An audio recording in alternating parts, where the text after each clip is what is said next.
So you're thinking about running, but not sure how to take the first step. My name is Brian Patterson, and I'm here to help. Welcome to Brian's Run Pod.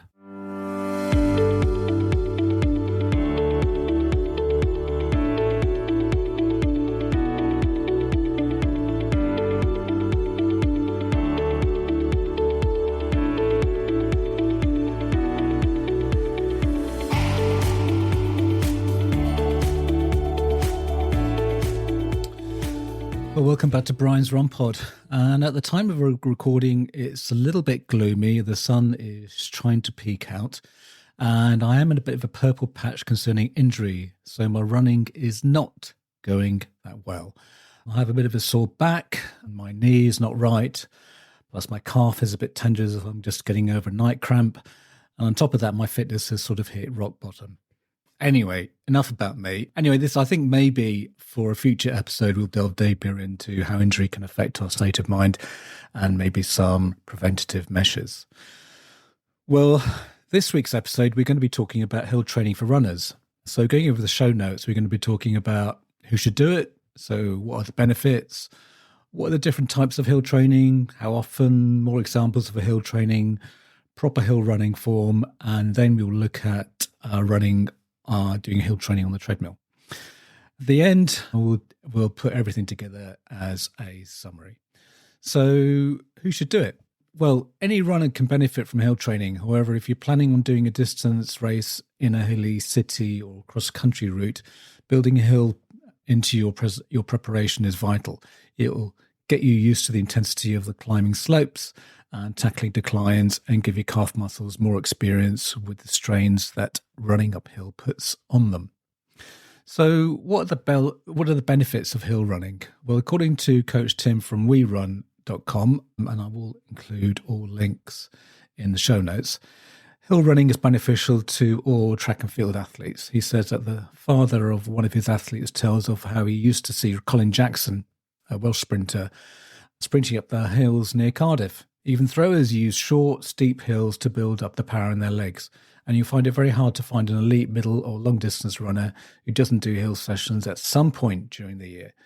Seb Coe, the Olympic champion, really earned his world record and Olympic titles from some 40 times 100 meters at a 10% gradient hill sessions. Yes, you read all those eye-watering numbers correctly, and those Kenyans swear by the long runs over hills in the Rift Valley in Kenya. I remember reading a middle distance coaching book in my teens and seeing a picture of Steve Ovett, who, by the way, I consider to be the most effortless and graceful runner ever in middle distance history, running up sand dunes in Wales. Anyway, Coach Tim goes on to say hill running improves your technique by encouraging you to engage your arms, raise your knees higher, and it promotes greater ankle flexibility. Hill running also builds your speed. You have fast, medium, slow twitch fibers in your muscles. You engage in those same fast twitch fibers running up hills as you do by completing a faster track workout. Running hills will also help you strengthen the muscles in and around your glutes and legs, making them more able to run for longer without tiring. Your heart rate will also pick up as you run up hills, which will improve you aerobically and anaerobically. Hill running really pushes your powers of recovery, which you'll find helps with doing any interval work you do. So fairly obvious, but often overlooked, running on hills will prepare you for races with hills in. So you don't notice yourself powering past, so you'll notice yourself powering past other runners who've done less hills than you have. In another article written by Macmillan Running, the following are beneficial for any runner. So you will also boost your VO2 max, better handle lactic acid buildup, improve your leg turnover when coming down a hill, learn effort, since effort is more important than pace or heart rate in hill workouts, develop more mental toughness, break up the boredom of just running easy all the time. And he says categorically that his friends is a wide range of fitness improvements for runners. So basically, lots of bang for your buck. So Plus, in the article, it goes on to say hill running is also diverse in how a runner or coach can insert hill training into their regular training. So most coaches like himself will use hill training in 4 key ways: introduction to faster running for new runners, as mentioned before, as a training phase before beginning a speed workout, as a speciality workout within a training plan to get you ready for a hilly race, and as a way to get a big fitness boost using an effort-based workout. So what are the different types of hill session? Generally, the shorter the distance you're training for, the shorter and steeper the rep. So, however, if you're new to hill running, it's best to build up from less steep gradients. And even if you are training for a fairly short race, short hills, these may take 20 to 30 seconds to run up. Medium hills, maybe 40 to 90 seconds to run up. And long hills, these will take 90 seconds. There's a thing called Kenyan hills, and these are long reps where you run a loop which involves a hill. You run hard on the uphill and flat sections and recover on the downhills. When you get back to the starting point, you continue running as reps as defined by the time as opposed to distance or circuits. The time for each rep tends to vary from 3 to 10 minutes. So there's treadmill hill running. Many treadmills have a selection of pre-programmed hill workouts you can try, and this can be useful if you live in a flat area or if it's icy outside or the weather's not great, and we will cover this later. Stairs or steps. There are also exercise machines in your local gym where they do stairs. Another option for those living in flat areas is running up the stairs or steps instead of steep hills. Downhill sessions. These have their purposes. You feel you need a much more confidence or better downhill running technique, otherwise avoiding them as they put extra stress on your legs. So how often should I do hill training? First of all, you might be saying to yourself, supposing I live in a very flat area. Well, according to ascents.com hill training, we all don't live in hilly places, although not every drill requires a 45-degree gradient.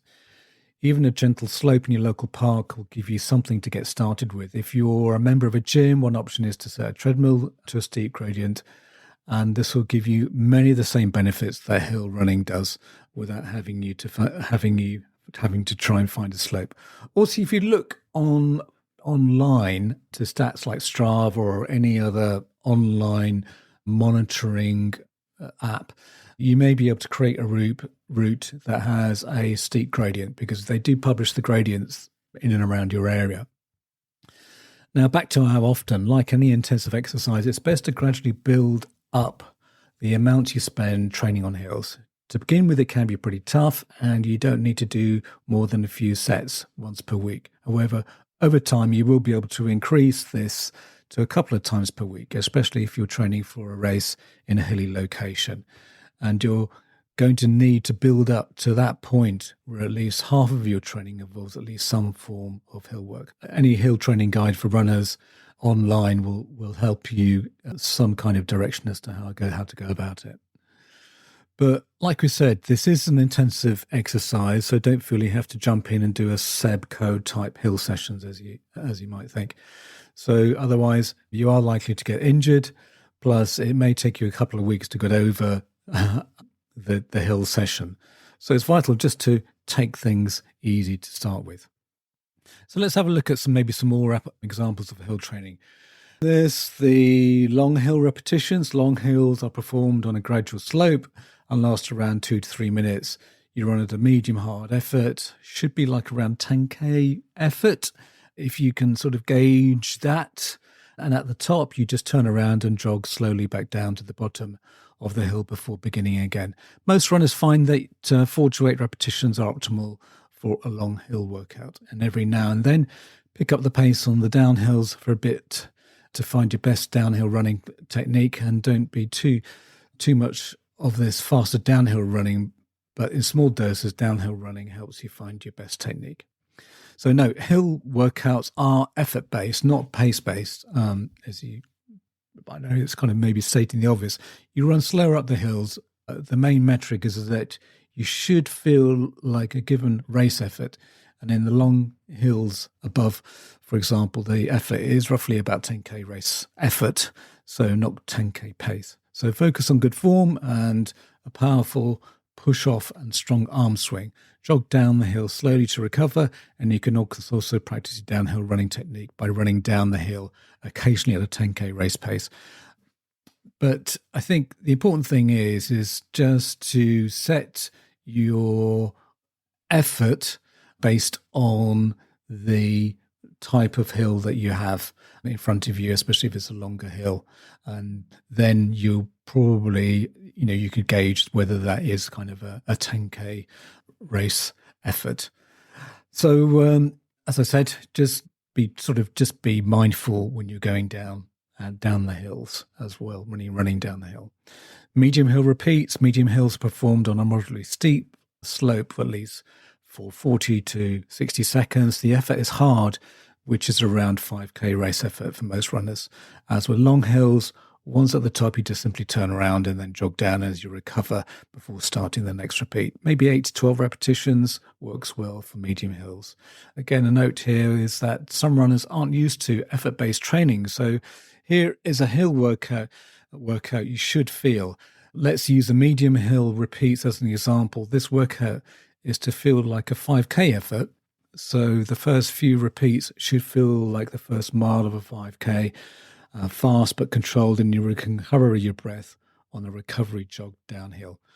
The middle few repeats should feel like the middle of a mile or a 5K, getting harder, breathing labored, legs feeling heavy and harder to recover on the downhill. And the last few repeats should feel like the last mile of a 5K.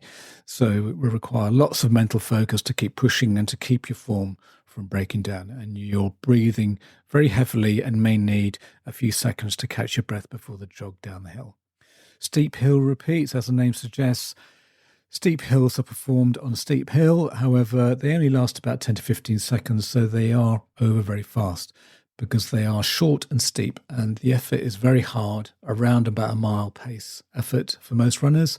And the idea behind this is a very short, steep hill repeats is that you really recruit a large portion of your muscular power during running, even fast running. So these efforts help train this full recruitment of muscle fibers, which may help in performance and injury prevention. Hill circuits. This workout was popularized by the legendary coach Arthur Lydiard. I know we've covered Arthur Lydiard in a past episode. In the hill circuit, you not only run up the hill as in the other workouts, but you include other elements throughout the circuit. In Lydiard's famous hill circuit, his runners would run strongly up and then moderately sloped hill, then recover at the top. Once recovered, they would do several short sprints, strides to build leg speed before running strongly downhill. Once at the bottom, they'll recover again before doing more strides. If you have a hill that has a flat running at the top, I recommend you include Lydiard's hill circuit in your plan. Long hill climbs, a frequent workout for athletes coached by Greg McMillan used at his camp. They had a 20K, 12.5 mile hill that the athletes ran strongly up once per week. And it wasn't a race, but it was a very strong effort that lasted over an hour. Most coaches have found that any long hill climb that lasts between 30 minutes to an hour works great. Of course, you have access to such a hill. So this type of workout is usually available to runners living in mountainous areas. Maybe this one is recommended for those starting out, as you may not find such a hill. Sorry, this isn't recommended for is not recommended for those starting out, as you may not find such a hill in your local area. Proper hill running form. There is no one uphill or downhill running form for all runners, but you need to find the form that works best for you. So Greg McMillan in his article encouraged you to play around with your uphill and downhill running technique during these workouts. Lean more forward then more backward on some. Think about lifting your knees at times, then on other repeats, focus on more of your back kick. Do the same with your arms. higher on some, lower on others. So play around, experiment, and see what works best for you. As a guide on the uphill running form, here are the 4 key points to improve on your uphill running form. Posture on the uphills, lean into the hill. You still want to run tall, but your body should lean against the slope of the hill as you charge up the hill, and also make sure to look up. The tendency is to look down at the ground, but keep your eyes and head up. Look at the top of the hill and you find you'll stay in a tall posture and lean into the hill correctly. With reference to arm swing, the legs do what the arms do. So pump your arms more vigorously up the hills and you maintain a better pace. In terms of your cadence, faster and shorter strides are typically better than the long strides on an uphill. With reference to knees and feet, experiment with lifting your knees to power up a hill, or alternatively, some runners find that if they push hard with their feet against the ground, that works better. Now, in terms of downhill running form, when it comes to downhill running form, things change a little bit from uphill running form. So the posture, instead of leaning into the hill like uphill running form on the downhills, you lean with the hill. You want to keep your body as perpendicular to the ground as possible so you can let gravity take you down the hill. Some runners find that if they push their hips forward or think leaning from the ankles, they get a better downhill running position. Now, in terms of the arm swing, the big mistake runners make on the downhills is to raise your arms and shoulders. That's a big no-no. Instead, lower your arms. This helps you avoid leaning backwards, which is also a big no-no on downhills. Cadence and foot plant, as with uphill running, shorter, faster strides work great on downhills. A longer stride often encourages overstriding, causing a great deal of stress on the musculoskeletal system. Runners often find that to avoid overstriding, a focus on the mid-foot landing helps. And also this might help with your cadence in just regular flat running as well. And in terms of run behind, whereas up on the uphills, you may think about lifting your knees. On the downhills, you may want to think about your back kick, focus on your backside mechanics, as they call it. It helps you leaning with the hill and gently results in a much faster downhill pace. Fast and efficient. The last point on the downhill running form is that you need to have 2 kinds. One is for going fast, typically leaning more with the hill, and a quick cadence works great. This type of downhill form is essential for racers that finish on a downhill and you'll fly by the other runners. Now, running on a treadmill, as promised, let's talk about the right way to practice running on a treadmill and why it's essential to incorporate hill training into your running routine. When we think about hills, they might sound challenging, but they do burn more calories, improve your running form, and strengthen your muscles simultaneously. Pretty amazing. But when it comes to practicing on a treadmill, things can get a bit tricky. Jessica Munster, an active trainer, clarifies treadmill's inclination can sometimes be sharper than the hills we encounter outdoors. However, do not get demoralized. It's all about the correct approach and commitment. And so let's talk about how we can do that. First and foremost, focus on form. When you're running uphill on the treadmill, avoid leaning back. Remember that the higher the hill, the more you should be leaning forward and driving from your knees. Munster suggests that the body should be over your knees to ensure your joints are correctly aligned. Keep your chest lifted, your shoulders rolled back to maintain a healthy posture and facilitate easier breathing. Next comes an essential part. Most of us might ignore our arms. They carry a significant role in balancing our strides and can heavily impact on our performance. Munster discourages the holding onto the side of the front or side rails, as it may lead to knee problems, and she advises pumping our arms more intentionally, since faster arm movements encourage quicker strides. Adjust your incline. So what percentage incline constitutes a hill? It totally depends on what type of workout you want. Think of 1% incline as your starting point for a flat road workout, and it's something that I do if I'm on the treadmill. If I'm just going for 3 to 5k or whatever as a warm up, then I'll just do at a 1% incline. Munster suggests that dialing up to 2-3% and keeping it there for a quick pace but steady workout like a tempo run. The incline is small, but holding it for an extended period will amp up your fitness, notes Munster, and doing this builds your strength and will help you get faster on the flats. For a hill walking workout, pump up the incline even further to get your heart rate up, shift up and down as you need it between 5 to 10% incline. That higher incline is super beneficial and will get you into the fat burning zone if you are going at a slower pace. Don't skip recovery. Don't forget about the best part is the downhill in between tough sections of hills during a run. Munster suggests working in a recovery period, lower the incline and slow your pace. On an outdoor run, the decline is actually harder on your joints and muscles than on an incline on a treadmill. Since you're missing the downhill on a treadmill, most don't have a decline setting, obviously. And it's a good idea to add some leg strengthening moves like lunges and squats to your routine after you finish your run. So there are some ideas there in terms of treadmill running, and it's maybe good to include that if, let's say, the conditions outside aren't receptive to you running outside, and maybe if you are a member of your local gym, then most treadmills do have a hill program, or you can just make one up, do your own one, and decide on when to increase the incline or not.